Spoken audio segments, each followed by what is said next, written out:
नमस्कार मंडळी, आपल्या धर्मसंस्कृती चॅनलमध्ये आपल्या सर्वांचं स्वागत आहे. दर महिन्याला कृष्ण पक्षामध्ये एक महाशिवरात्री येते.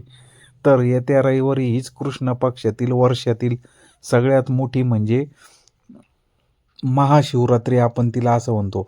तर हा महाशिवरात्रीचा पर्वकाळ येत्या रविवारी येत आहे.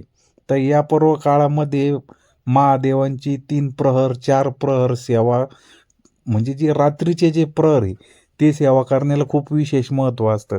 त्यातले त्यात जो रात्रीचा निषेध काळ असतो 12 ते 1च्या दरम्यान, कॅलेंडरमध्ये बघून तुमच्या भागात काय वेळ आहे तुम्ही बघू शकता.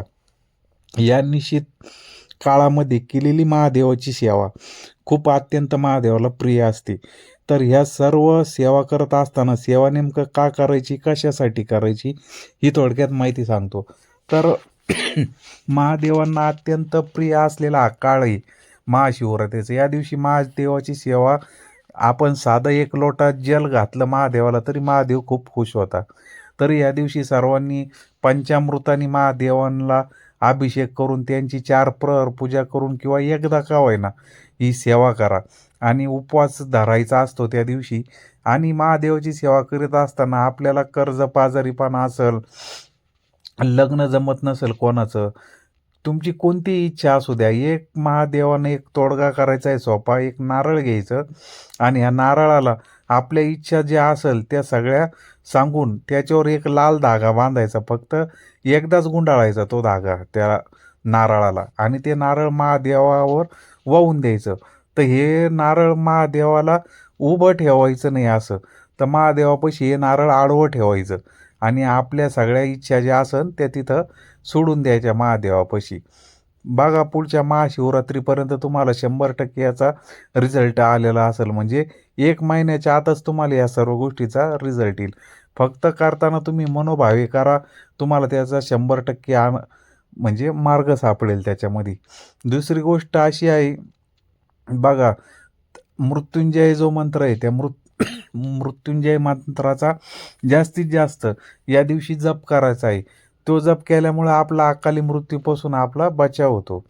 आणि तिसरी सगळ्यात महत्त्वाची जी गोष्ट आहे, जे साधक लोक आहे, या साधक लोकांसाठी हा पर्वणी काळ आहे.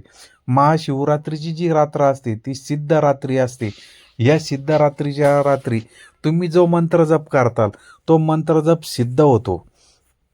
हे मंत्रजप ज्यांना ग्रहण काळामध्ये कोणी सिद्ध करता, तर हे जे महाशिवरात्री, त्याच्यानंतर दिवाळीची रात्र, होळीची रात्र, जन्माष्टमीची रात्र, ह्या ज्या 4 रात्री, ह्या रात्रीमध्ये सर्व मंत्र तंत्र हे सिद्ध होत असतात. कारण या रात्री महादेवच रचित आहे याचे सगळे आणि त्याचं त्यांनी किलीत केलेलं असतं हे मंत्र.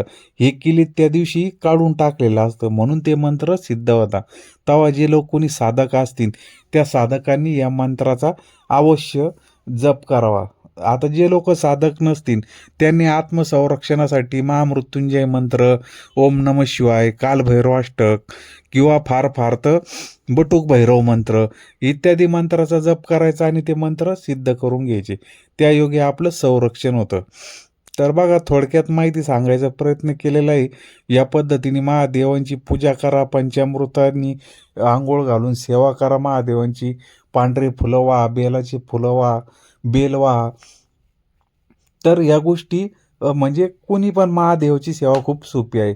या पद्धतीने आपण अवश्य महादेवांची सेवा करा आणि एखादं स्तोत्र महादेवाचं वाचायला या दिवसापासून सुरुवात करा. तर धन्यवाद. दिलेली माहिती आपल्याला आवडली असेल तर लाईक करा, शेअर करा. धन्यवाद.